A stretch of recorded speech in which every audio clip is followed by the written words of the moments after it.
Avec Yassine, Ayoub, Walid, Driss et moi-même Aziz, nous sommes partis à la recherche de réponses. Des réponses à certaines questions qu'on se posait tous les jours. Au cœur de notre quartier, la Grande Delle à Hérouville, nous menions une vie plutôt paisible. Cependant, nous avions toujours le sentiment d'être délaissés par les différents acteurs de la ville. Comme si notre quartier n'était pas considéré comme les autres. Comme si les échanges et le dialogue entre les habitants étaient impossibles. Et encore plus entre les jeunes et les adultes. Au lieu de laisser ces questions se transformer en colère, nous pensons que la rencontre et le débat est la meilleure solution pour rapprocher les gens et nous faire avancer. Nous sommes jeunes, peut-être, mais nous sommes des citoyens à part entière et nous devons utiliser notre droit, le droit de prendre la parole et de questionner dans la paix et le respect de chacun. Nous sommes donc allés à la rencontre de tous ceux qui voulaient bien nous accueillir et nous répondre. Quelles images avez-vous des jeunes Hérouvillais ? Les jeunes Hérouvillais, comme les jeunes dans leur ensemble, ce sont des enfants qui ont des droits, mais aussi des devoirs. Donc des droits, oui, de s'amuser, d'avoir des jeux, de pouvoir avoir des loisirs, mais aussi des devoirs, et en ce qui me concerne, c'est de bien travailler à l'école pour pouvoir préparer leur avenir efficacement. Les jeunes Hérouvillais sont comme les Hérouvillais dans tous les autres quartiers. Et il n'y a pas de différence. Par contre, nous, la ville d'Hérouville, on souhaite intégrer les jeunes dans la vie de la municipalité. C'est pour ça qu'il y a le conseil municipal des jeunes et il y a en création le CCJ. Et le programme jeunesse aussi est en train d'être revu par Marianique actuellement, de manière à mieux impliquer nos jeunes dans la vie, dans les programmes de jeunesse de la ville d'Hérouville. Que pensez-vous de l'idée d'avoir fait une pétition? Et avez-vous eu des nouvelles de la pétition faite au printemps dernier? C'était sur les stades. Oui, c'était sur l'ouverture des stades, au-delà des horaires qui étaient prévus. Cette pétition est tout à fait légitime. C'est un droit d'expression. Après, ce que vous souhaitiez, vous n'avez pas reçu de réponse, c'est ça? Oui. D'accord. Moi, je crois que le maire avait reçu cette pétition et qu'on devait répondre à cette pétition. Donc, je vais voir ça. Pourquoi vous n'avez pas eu de réponse? Parce que c'est vrai, c'est légitime. Vous avez rédigé une pétition, vous l'avez envoyée. Donc, on vous doit une réponse. Je m'engage à ce qu'une réponse vous soit apportée. Après, cette réponse ne sera pas forcément positive. Est-ce que les jeunes ont leur place dans la citoyenneté? Bien évidemment, les jeunes ont leur place dans la citoyenneté. Effectivement, comme le disaient nos élus, ça passe par des droits et des devoirs, par une action au quotidien, de façon à ce que, voilà, on vive le mieux ensemble et qu'on se respecte les uns les autres, que ça soit au niveau, voilà, des terrains de sport, au niveau du voisinage, au niveau de l'espace public en général. Et puis bien évidemment, la citoyenneté pour les jeunes, c'est aussi s'impliquer dans la vie locale, s'intéresser à ce qui se passe sur Hérouville-Saint-Clair. Donc ça passe aussi par une recherche d'informations, se poser des questions sur ce qui est fait, ce qui est projeté, et puis donner son avis, effectivement. Donc bien évidemment, les jeunes ont une part, un rôle à jouer dans la citoyenneté,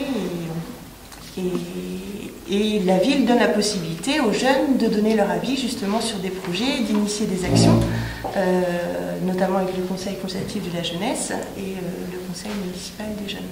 Et puis au sein aussi des activités proposées dans le service jeunesse.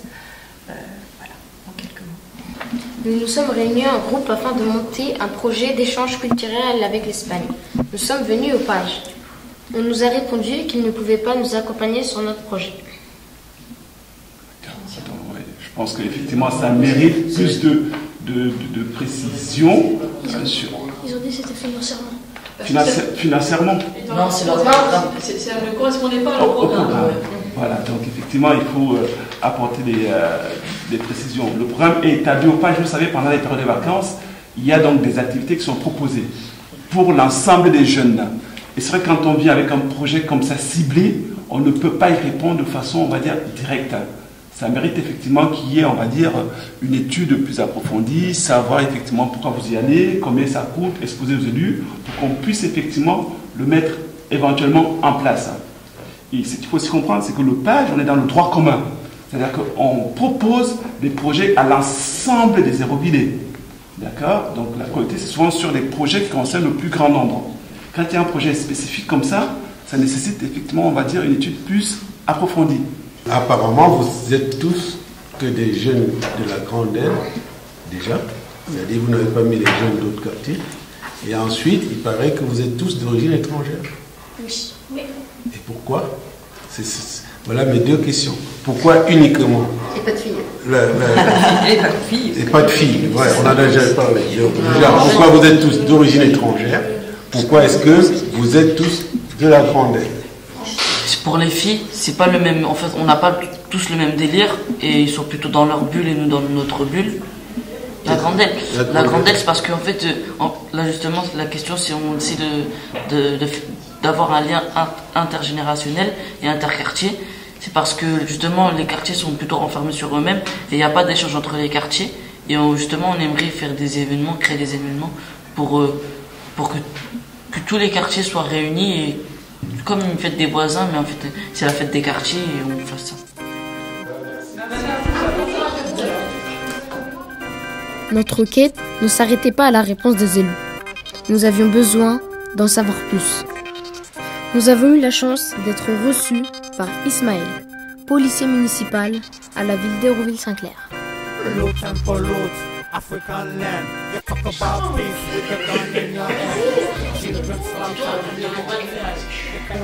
ne comprenons pas que le site soit fermé. Le dimanche, notre jour de repos, car c'est durant ce jour de la semaine que nous pouvons, amis et familles, tous se retrouver. Face à cette situation, nous ressentons de l'énervement car nous ne comprenons pas la raison, encore inexpliquée à ce jour. Nous avons l'impression que les habitants et la mairie nous en veulent. La fermeture du stade ne nous permet pas de nous amuser. Nous finissons donc par nous ennuyer, alors nous faisons parfois des bêtises et de la provocation pour passer le temps. Les city-stades, principalement la Grande Aile, celui de la Grande Aile et celui de Popa de Valois, ont posé des difficultés aux gens du quartier. Effectivement, il y a vous, les jeunes utilisateurs, les moins jeunes utilisateurs. Lorsque vous venez sur ces installations sportives, ça provoque des nuisances. Et ces gens-là n'étaient pas habitués à ces nuisances. Ils se sont plaints. Donc le maire a dû prendre certaines dispositions pour réduire ou mettre fin aux nuisances tout en prenant en compte la fréquentation par les usagers de ces installations. Et pour réglementer tout ça, des arrêtés municipaux ont été pris. Effectivement, matériellement, peut-être que vous n'avez pas eu le temps d'être informé par les choses, mais néanmoins, sur chaque installation, vous avez pu voir, lorsque vous y avez eu accès, vous avez dû voir en affichage un arrêté municipal qui précisait les horaires d'ouverture et les horaires de fermeture. Ça a été compliqué et c'est pas simple parce qu'effectivement d'un côté il y avait les habitants qui avaient leurs griefs, les jeunes qui avaient leurs griefs et entre deux il n'y avait pas de communication. Donc on a dû faire intervenir des associations, des personnes, des tiers pour procéder à une médiation, pour trouver une solution pour que tout le monde puisse s'entendre. Ça a été mal géré. Oui et non. Parce qu'à un moment donné, ça a correspondu à un besoin bien précis. Parce qu'au début, si on est d'accord, on prend telle ou telle décision. Avec le temps, certaines informations viennent se greffer à la situation. Et puis on se dit que, effectivement, est-ce que c'était la bonne décision qui avait été prise? Parce qu'on a une partie des gens qui sont satisfaits et l'autre partie qui n'est pas satisfaite. Et deux clans s'affrontent. Ce n'est pas bon pour la paix sociale. Pensez-vous que la parole des jeunes a le même poids que celle des adultes au sein de la ville? Je dis oui. Oui, pourquoi? Pourquoi? Oui. Parce que déjà vous êtes reçus ici, c'est un service communal. On vous voit dans la rue, c'est un service communal. Vous allez à l'école, c'est un service communal. Vous faites part de vos doléances. La preuve, l'arrêté municipal, les différents arrêtés qui ont été pris, que ce soit sur la Grande Aile ou ailleurs, on a tenu compte de vos doléances. Donc je pense que c'est pas mal. Donc, et vous, la jeunesse, quels efforts vous êtes prêts à faire pour que les choses avancent? C'est dialoguer déjà avec eux, avoir un dialogue. Ouais, voilà. Parce qu'il n'y a pas de dialogue, ils interviennent tout le temps avec la police, ils ne parlent pas. Est-ce que vous avez discuté avec les plaignants? Bah non, justement, ils ne nous parlent jamais. On ne sait même pas c'est qui. Ah oui. On les connaît On sait juste qu'il y a Elisabeth, Et en plus, on travaille sur un projet qui s'appelle Dialogon, rencontre-nous et exprimons-nous. C'est ça le nom du projet. Et sur ce projet-là, on essaye de justement faire des liens et avoir des dialogues avec tout le monde. Je pense que votre prochaine étape, c'est de rencontrer les habitants qui se plaignent. Enfin, les habitants du quartier. En tout cas, merci beaucoup, monsieur. Merci à vous. Merci. Excusez-vous bien. Merci à vous.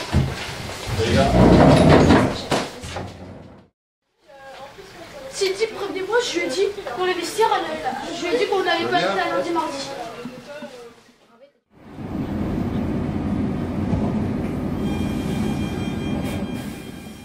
Bien vivre dans sa ville, c'est pouvoir y circuler librement et facilement.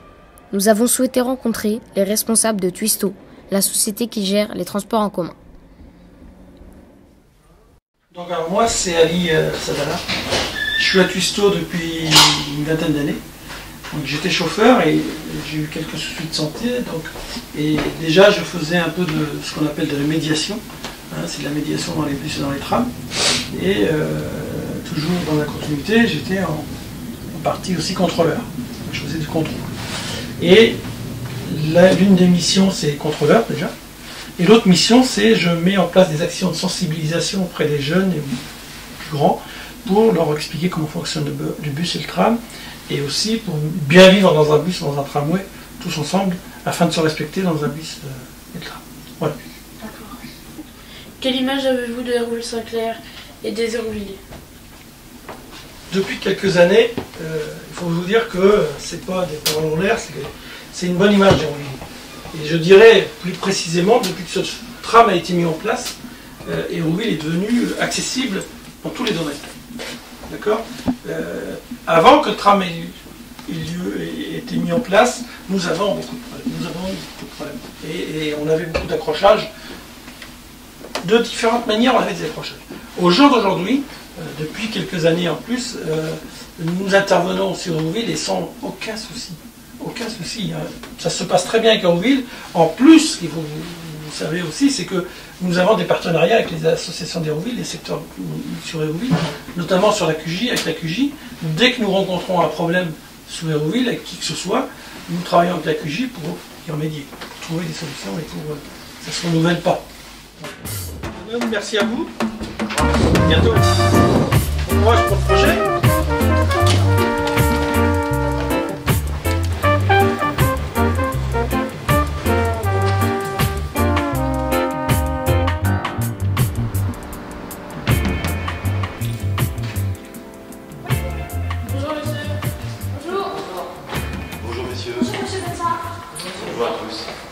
Nous passons la majeure partie de notre temps au sein du collège ou du lycée. Pour nous, l'école et l'éducation en général est essentielle. D'où que tu viennes, qui que tu sois. Pourtant, il nous arrive de rencontrer des injustices. Nous avions besoin d'en parler. C'est pour cela que nous sommes rendus au collège Varignon, un collège de la ville d'Hérouville. Nous avions besoin de rencontrer un responsable.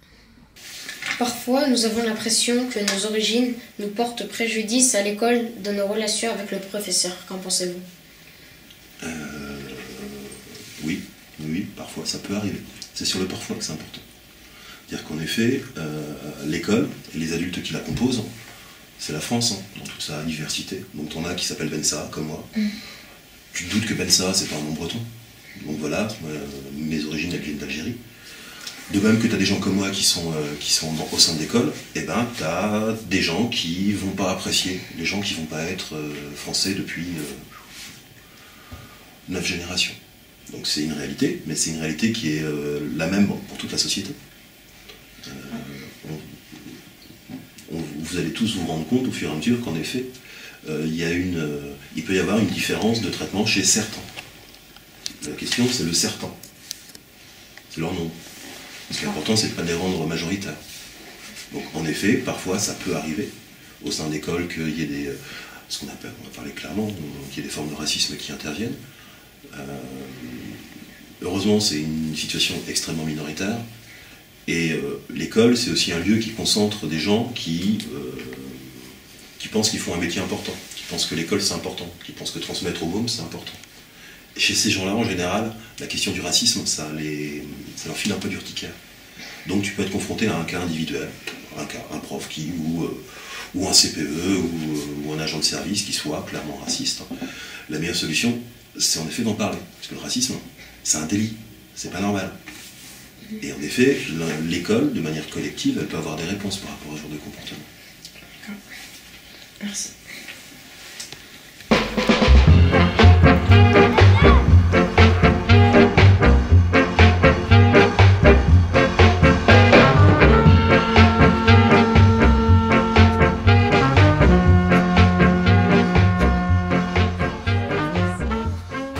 Et pour vous les gars, c'est quoi la vie dans le quartier?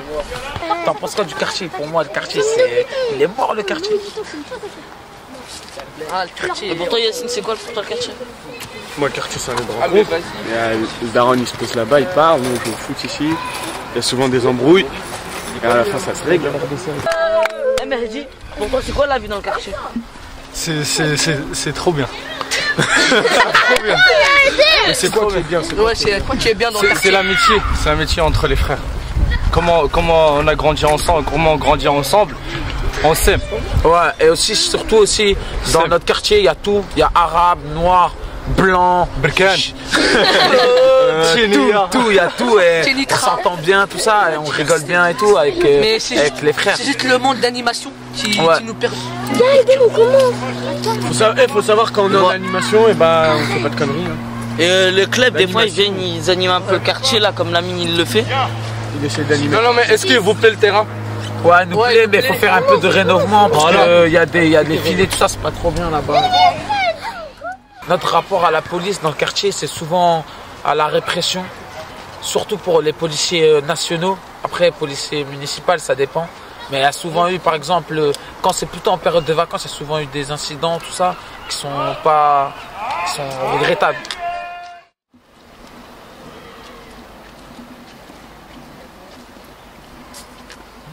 Bonjour, je m'appelle Ayoub Bouenmaran, je suis scolarisé au collège Nelson Mandela, en 3e, j'habite à la Grande Delle. J'aime le sport, j'aime le foot, j'aime jouer avec mes amis au Citis.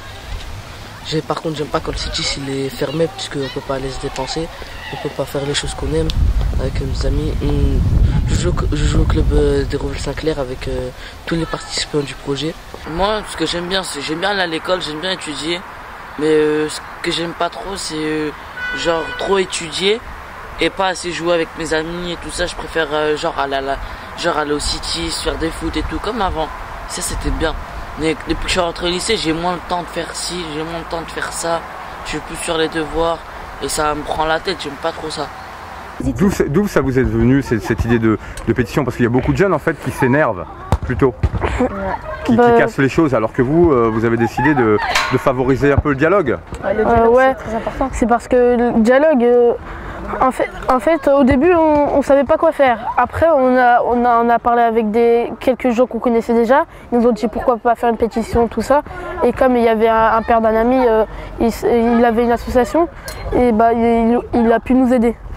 Et donc vous pensez que votre voix elle est écoutée? Alors d'aujourd'hui à la mairie? Ouais, par exemple? Non. Et concernant les habitants, les différents partenaires que vous avez pu rencontrer, est-ce que vous vous sentez écouté? Moyen, ça va, parce que là on a eu quelques rendez-vous, et ça nous a mis dans la bonne voie. Et ils ont dit que déjà qu'on aura des retours, et je dis bien des retours, mais pas obligatoirement positifs, peut-être négatifs, mais au moins ce sera un retour. Moi je subis pas le racisme, mais par contre les préjugés tout le monde en subit, parce qu'il y a des gens comme ça, juste en regardant une personne, ils peuvent penser des choses mal de cette personne, alors que ça peut être, alors qu'ils peuvent avoir tort. Et ça c'est pas bien d'avoir un préjugé sur quelqu'un alors que tu l'as jamais parlé, t'as jamais essayé de débattre avec lui, de parler tout quoi. Si vous voulez résoudre quelque chose, vous avez qu'à débattre. Et voilà, faut pas avoir de préjugés sur quelqu'un alors que tu l'as jamais parlé. Essaie de faire un pas vers lui avant de pouvoir le juger. Salut, je m'appelle Walid. Moi, ma scolarité, je l'ai subie très bien. Ah, tu l'as subi très bien. Ah oui, si je l'ai subi, c'est que c'est pas bien. Mais c'est marrant. C'est marrant à la fois, tu l'as subi, mais très bien. Donc pour toi, tu l'as subi quand même un peu, hein? Ouais, un peu. Parce que des fois, il y a des profs, ils veulent te faire raison alors que ils veulent t'obliger à avoir raison, quoi. C'est eux qui ont raison, même si j'ai rien fait, c'est eux qui ont raison. Ce que j'aimerais changer à l'école, c'est les profs. Ah, t'es sûr? Carrément. Les profs. À part Monsieur Malvache. Lui, je l'aime bien, ça va. Et toi, tu penses pas qu'il faudrait que tu changes quelque chose? C'est que les autres qui non, il faudrait que je fasse un peu plus de... Comment ça s'appelle? D'efforts. Ouais, un peu plus d'efforts. C'est quoi qui te donne envie d'aller tous les matins au collège? Ou peut-être c'est pour aller voir mes amis, pour aller rigoler avec eux et pour travailler aussi. Et toi, tu penserais à faire quoi plus tard? Je sais pas encore, je suis trop jeune. T'es trop jeune.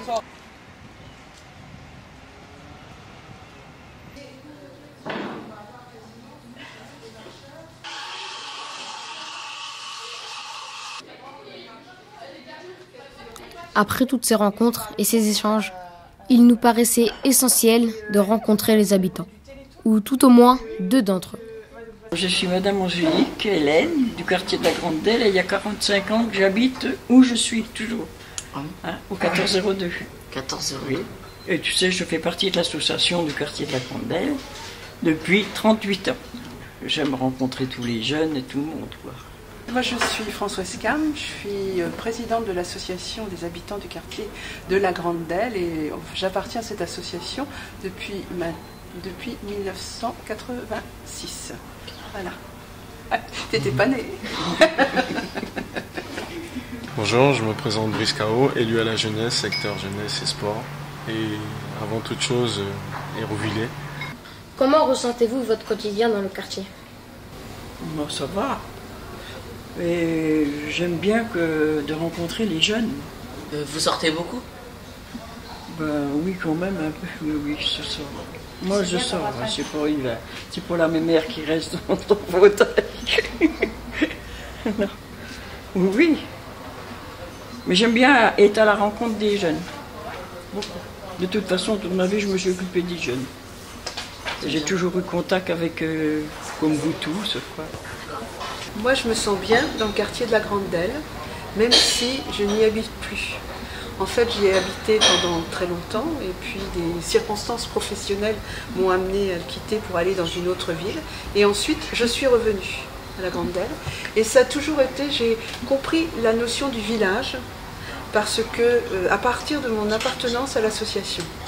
Et en fait, moi, quand vous m'avez dit, oui, vous me connaissez, parce que à travers les activités de l'association, et le but de l'association étant le lien entre les personnes du quartier et d'Hérouville, et en fait, ça nous a permis, Hélène, qui, là, elle dit qu'elle sort, mais oui, elle sort à travers, d'une part, sa vie quotidienne, mais aussi à travers toutes les activités qu'on peut proposer. Hein? Et c'est vrai que notre regret est peut-être qu'on n'a plus trop de jeunes qui viennent nous voir, comme ça pouvait être dans le temps, puisque dans le temps, on avait des activités qui se sont petit à petit estompées parce qu'elles ont été... Il y a eu des tas de structures qui se sont aussi créées sur Hérouville et qui ont fait que vous êtes allés vers ces structures-là. Que pensez-vous du lien intergénérationnel et interquartier? Oui, par rapport à ça, à travers les rencontres, ne serait-ce que quand on entend parler à la maison de retraite, les nounous qui viennent avec les enfants qu'elles gardent, le transfert entre les écoles, les rencontres pour parler de certains thèmes entre par exemple les anciens combattants et les élèves. Je pense que vous en avez eu dans votre collège et dans votre lycée. Et ça, je pense que c'est quelque chose qui se développe. Nous, à notre niveau, au niveau de l'association, on n'a pas réussi à peut-être créer ce lien, sauf dans des activités, dans des rencontres, dans peut-être des fêtes un peu informelles, ou au carnaval, où là, on a effectivement les jeunes avec leurs familles qui viennent, et ça fait des rencontres sympas. Le regard de certains habitants sur nous, nous met mal à l'aise parce qu'ils disent pas toujours du bien de nous. Et des fois, ça nous énerve. Et comme ils n'ont pas de dialogue avec nous, on ne peut pas exposer le problème et essayer de le résoudre. Il n'y a pas de médiation. En fait, pour nous, la médiation, si vous avez les habitants, ils ont toujours recours à la police. La police, c'est eux le médiateur. Et c'est pour ça, alors, on n'a pas de dialogue direct avec eux. Et